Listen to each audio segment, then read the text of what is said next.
लोग जो देश पर इतना ज़्यादा विदेशी कर्जा हो गया है, इस पर थोड़ा सा बोलना चाहते हैं। देखिए, पहले जो है करीब 150 साल पहले जो दुनिया की तमाम लुटेरी शक्तियाँ थीं, जो देश थे जैसे ब्रिटेन, जापान, जर्मन, ये इन सब ने मिल करके लगभग पूरी दुनिया पे कब्जा कर रखा था, लाठी बंदूक और सेना के दम पर। और जो अंग्रेज़ थे उनके लिए तो कहा जाता था कि अंग्रेज़ों का सूरज जो है वो कभी नहीं डूबता है। अंग्रेज़ों ने लगभग आधी से ज़्यादा दुनिया को गुलाम बना रखा था, 70 से ज़्यादा देशों को गुलाम बना रखा था, जिसमें भारत भी एक था।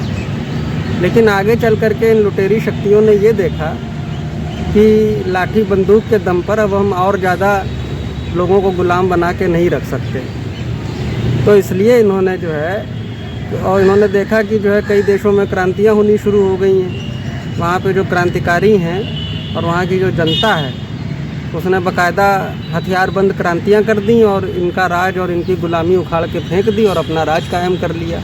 तो इन सब से भी ये शक्तियाँ, जो शैतानी शक्तियाँ थीं, ये घबरा गईं। तो इसके बाद इन्होंने क्या फ़ैसला किया कि एक लोकतंत्र का झांसा दे करके अपने ही मैनेजरों को सत्ता में बैठा करके और ये चले जाएंगे और खुद जो है उन देशों में खुद रह करके वहाँ पे राज नहीं करेंगे, क्योंकि उसमें ख़तरा है। उसमें ख़तरा है कि कब जनता बगावत कर दे, कब विद्रोह हो जाए, कब क्रांति हो जाए और ये सब मारे जाएं और सारी संपत्तियाँ भी इनकी क्या मतलब जो पब्लिक की संपत्ति इन्होंने लूट रखी है उसको संपत्ति वापस जनता अपने पास ले ले, बरामद कर ले, इनसे जब्त कर ले। तो इन डरों के कारण जो है इन्होंने अपनी जो सिस्टम, जैसे भारत का ही आप उदाहरण ले लीजिए, तो सारे नियम, कायदे, कानून, सारी प्रक्रियाएं वो यहाँ रह करके बना भी चुके थे, उनको अच्छी तरह पूरे सिस्टम को तैयार कर चुके थे और उसको कुछ समय तक रह के चलाते भी रहे। तो इस लूट वाले सिस्टम को चलाने के लिए उन्होंने अपने कुछ दलाल और मैनेजर तैयार किए और उनको सत्ता सौंप करके और यहाँ से चले गए। और दूसरा, जैसे कि एक इंडस्ट्रियलिस्ट है या मान लीजिए टाटा, बिरला, अंबानी है, तो इनकी तो हज़ारों फैक्ट्रियाँ हैं, हज़ारों मात्रा में सैकड़ों इंडस्ट्रियाँ हैं इनकी। तो ये मुमकिन तो है नहीं कि हर जगह जा करके वहाँ खुद उसको मैनेज करें, चलाएं। तो ये हर फैक्ट्री में एक मैनेजर रख देते हैं, वो मैनेजर अपना सब कुछ काम देखता रहता है। तो इसके लिए ज़रूरी नहीं कि वहाँ पे उनका रहना, मालिक का वहाँ रह के काम कराना ज़रूरी नहीं है। तो इसी तरह जो है अंग्रेज़ भी अपने मैनेजर यहाँ छोड़ के और यहाँ से चले गए। लेकिन उन्होंने 1947 में यहाँ से जाते ही जो सबसे पहला काम किया वो ये किया कि वर्ल्ड बैंक और IMF का निर्माण किया। यानी दुनिया भर के गरीब देशों को जो उन्होंने लूट के खूब पैसा इकट्ठा किया था, सदियों तक उनको लूटा था, भारत को भी 200-250 साल तक लूटा। तो उस लूट का जो पैसा था, उसी पैसे से वर्ल्ड बैंक और IMF का निर्माण किया। और इन वर्ल्ड बैंक और IMF का और कोई दूसरा काम नहीं था, इनका मात्र एक काम था कि जिन देशों को इन्होंने लाठी बंदूक के दम पर लूट के गरीब कर दिया है, उन देशों को की गरीबी और बेरोज़गारी का और महंगाई का तमाम वहाँ पे जो इनकी लूट के कारण जो त्रासदी फैल गई है, जो संकट पैदा हो गए हैं भयानक, उनका फ़ायदा उठा करके उन देशों को कर्ज में डुबो देना। तो वर्ल्ड बैंक और IMF ने सबसे पहले इस तरह से उन गरीब देशों को आर्थिक रूप से गुलाम बनाने के लिए, आर्थिक गुलामी के जाल में फंसाने के लिए वर्ल्ड बैंक और IMF बनाए और उनको कर्जा देना शुरू कर दिया। और धीरे धीरे कर करके इन्होंने पहले कोई शर्त नहीं रखी, कोई नियम नहीं लगाए, ताकि आदमी आसानी से कर्ज ले ले, मतलब जो देश हैं वो कर्ज ले लें। वरना कर्ज लेने से डरते हैं लोग कि भाई पता नहीं कैसा कर्जा है, क्या होगा इसमें, क्या गंवाना पड़ जाए। तो पहले बिना नियम और शर्तों के कर्ज देना शुरू कर दिया। फिर धीरे धीरे जब विकासशील देशों को, गुलाम देशों को लोन की आदत लग गई और यहाँ पर भी जो बड़े बड़े मैनेजर और उनके दलाल थे, उन्होंने भ्रष्टाचार के जरिए उस लोन को भ्रष्टाचार की भेंट चढ़ाना शुरू कर दिया। तो इस तरह से कर्जा बहुत ज़्यादा हो गया, ये उसका ब्याज भी नहीं चुका पा रहे थे। तो फिर उन्होंने जो है अचानक कर्ज देना बंद कर दिया। और जब कर्ज देना बंद कर दिया तो हमारे देश सहित तो जितनी भी सरकारें हैं गुलाम देशों की, वो सब परेशान हो गई। उन्होंने कहा भाई हमको और कर्जा चाहिए, हम विकासशील देश हैं। तो उन्होंने कहा भाई तुम इतने समय से कर्जा लेते चले आ रहे हो, अभी तक तुमने जो है उसका ब्याज तक नहीं चुकाया, तो अब हम और आगे कर्जा नहीं दे पाएंगे।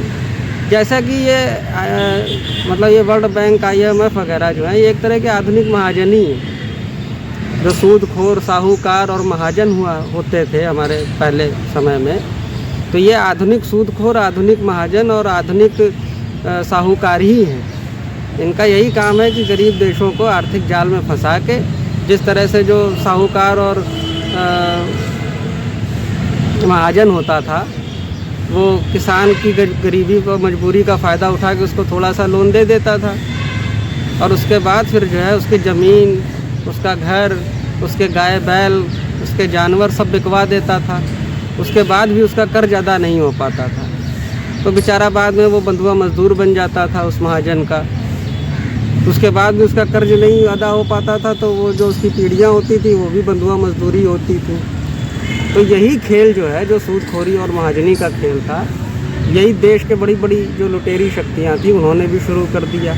बड़े बड़े बैंक बना करके गरीब देशों को कर्जा दे के उनको अपने जाल में फंसा लेना, और जब वो कर्जा अदा ना कर पाएँ तो उन देशों पर अपनी जो पॉलिसियाँ हैं, अपने जो मंसूबे हैं, अपने जो इरादे हैं उनके देश को लूटने के और गुलाम बनाने के, उनको लागू करवाना है। तो जब बाद में इन्होंने लोन देना फिर से शुरू किया, कुछ समय के लिए बंद कर दिया, तो सरकारें जो है वो आए तौबा करने लगी कि हमें और चाहिए पैसा। तो इन्होंने कहा ठीक है, अब हम पैसा तो देंगे और, लेकिन हमारी शर्तों पे देंगे। और उसके बाद ऐसी ऐसी शर्तें लगा करके कर्जा दिया गया कि आप अगर उन शर्तों को देख लें तो आप कहें कि हम तो बहुत पहले गुलाम हो चुके हैं पूरी तरह, और देश भी हमारा बिक चुका है।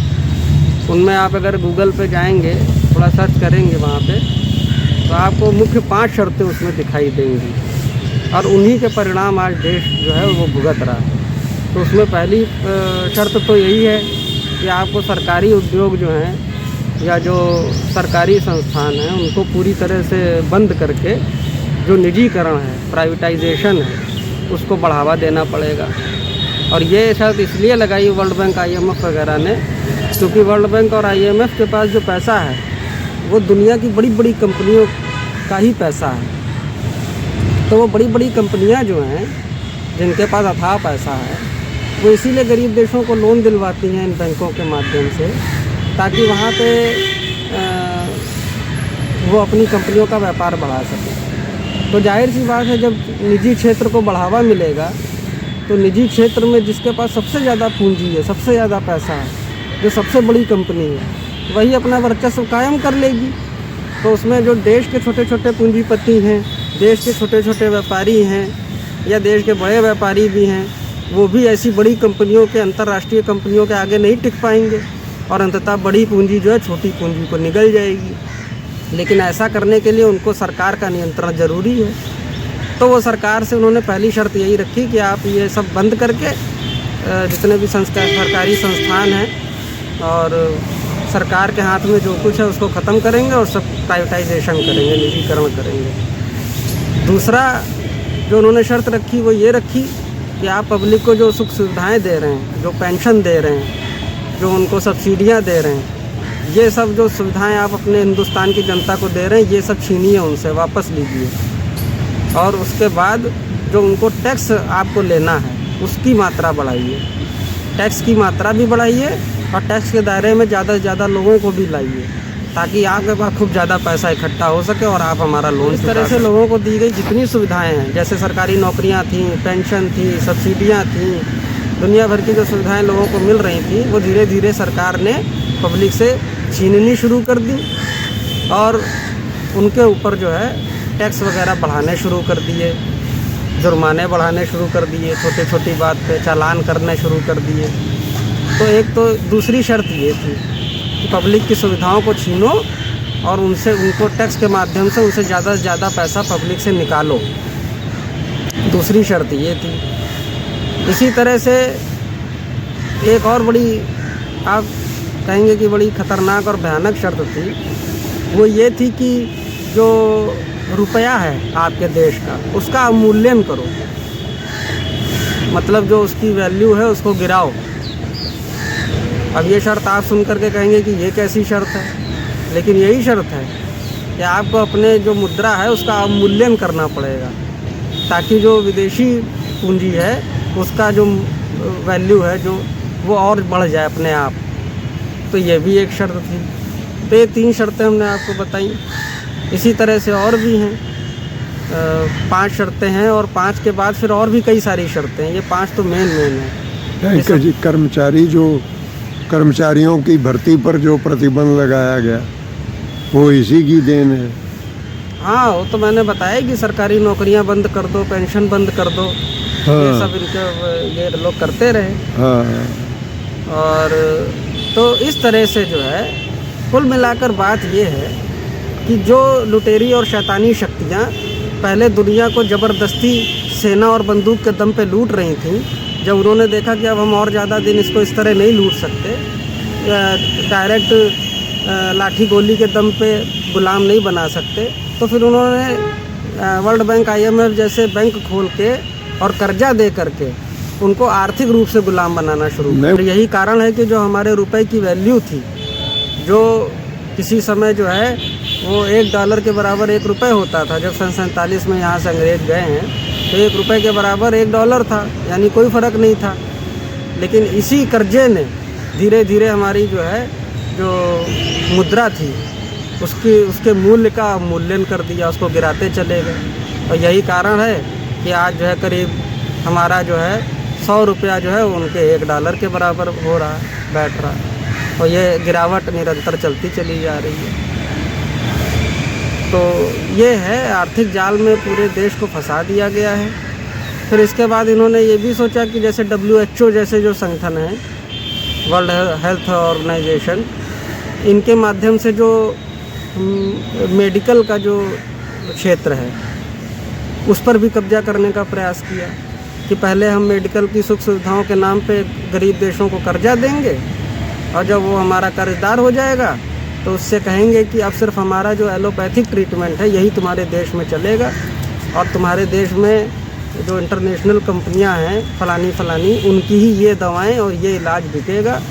यानी हर देश का वहाँ की आबो हवा के अनुसार, वहाँ के प्राकृतिक वातावरण और वहाँ के एटमॉस्फेयर के हिसाब से, मतलब वहाँ की लोकेलिटी के हिसाब से, प्राकृतिक रूप से तो हर जगह के लोग अलग हैं, वहाँ का रहन सहन, खान पान, आबो हवा, पूरा एटमॉस्फेयर अलग है, तो वहाँ का इलाज भी अलग ही होना चाहिए, और अलग था भी।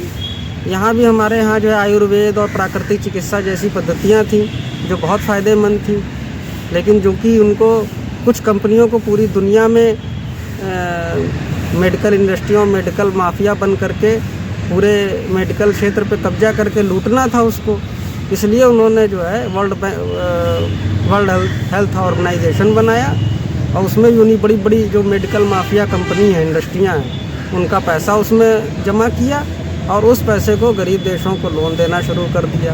और फिर वहाँ पे जो है सरकारों से कहा कि अब हमारा इलाज बिकेगा, हम जो कहेंगे वही मेडिकल की लाइन में होगा, हमारी दवाएं, हमारी मशीनें, जांच मशीनें जो लाखों रुपए की होती हैं, और हमारा इलाज जो है वही तुम्हारे देश में चलेगा, तुम्हारे देश का अपना कोई जो है वो इलाज तरक्की नहीं उसको करने देंगे। इस तरह से जो लोकल चीज़ें थी, स्थानीय थी, हमारे देश की थी, उनको पूरी तरह से दबा दिया गया, बर्बाद कर दिया गया, जो नेचुरल थी। और जो अननेचुरल थी, जो सिर्फ मुनाफे और लूट के लिए कुछ कंपनियों की थी, उन चीज़ों को थोप दिया गया ज़बरदस्ती। अच्छा, एक सवाल ये है कि ये जो कई सालों तक, मतलब कई दशकों तक हमारे देश में जो सरकारी विभागों में नियुक्तियां, नई भर्तियां जो हैं, वो उस पर प्रतिबंध लगा रहा। हाँ हाँ। और आज जो है वो पूर्ण कर्मचारी की नियुक्ति करने के बजाय शिक्षा मित्र और ये सब रखे जा रहे हैं ताकि कम पैसा देना पड़े। तो ये सब भी इसी वजह से हुआ है। ये सब भी इसी का एक हिस्सा है। जैसे ये मतलब ये भी वर्ल्ड बैंक अंतर्राष्ट्रीय मुद्रा कोष की शर्तों पे ही हो रहा है। बिल्कुल शर्तों पे है। जैसे कि मैंने अभी आपको बताया कि पब्लिक को जितनी भी सुविधाएं दे रखी हैं उन सब सुविधाओं को छीनो और उन पर टैक्स ज़्यादा से ज़्यादा बढ़ाओ, यानी उनको दो कुछ नहीं और उनसे छीन लो ज़्यादा से ज़्यादा। ये पॉलिसी थी। इसी पॉलिसी के अंतर्गत ये भी हुआ कि यहाँ 20 साल तक सरकारी भर्तियाँ बंद रहीं। पूरे हिंदुस्तान में 20 साल तक सरकारी भर्तियाँ हुई ही नहीं।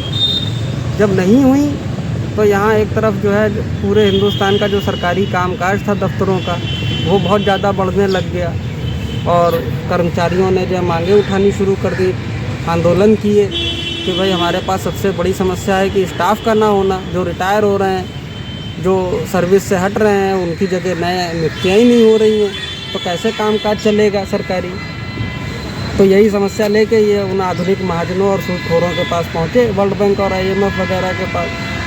कहा कि साहब जो है हमारे यहाँ आपने कहा तो हमने भर्तियाँ बंद कर दी, सरकारी भर्तियाँ ही बंद कर दी, लेकिन अब उसके बाद ये समस्या खड़ी हो गई है, तो अब हम अपना सरकारी कामकाज कैसे चलाएं। जब सरकारी कर्मचारी नहीं होगा तो सरकारी कामकाज कैसे चलेगा। तब उन्होंने ही इनको ये गाइडलाइन और इनको ये पॉलिसी बताई कि क्या ज़रूरत है तुमको सरकारी भर्ती करके और एक अच्छी वेज वैल्यू देने की और उसको सुविधाएं देने की। जब इतनी अच्छा दूसरा 20 साल तक सरकारी भर्तियां बंद रहने से बेरोज़गारी और गरीबी भी काफ़ी मात्रा में पैदा हो गई। तो वर्ल्ड बैंक और IMF ने कहा कि देखो, सरकारी भर्तियां बंद रहने से एक तरफ इतनी बेरोज़गारी और गरीबी तुम्हारे देश में बढ़ गई है, तो उसकी मजबूरी का फ़ायदा उठा करके लोगों के पास काम है नहीं, गरीब हैं, उनको पैसा चाहिए, तो सरकारी भर्तियां करने के बजाय आप प्राइवेट भर्तियां शुरू कर दो। यानी टीचर रखने के बजाय शिक्षा मित्र रखो, पुलिस की भर्ती करने के बजाय परमानेंट होमगार्डों की भर्ती करो।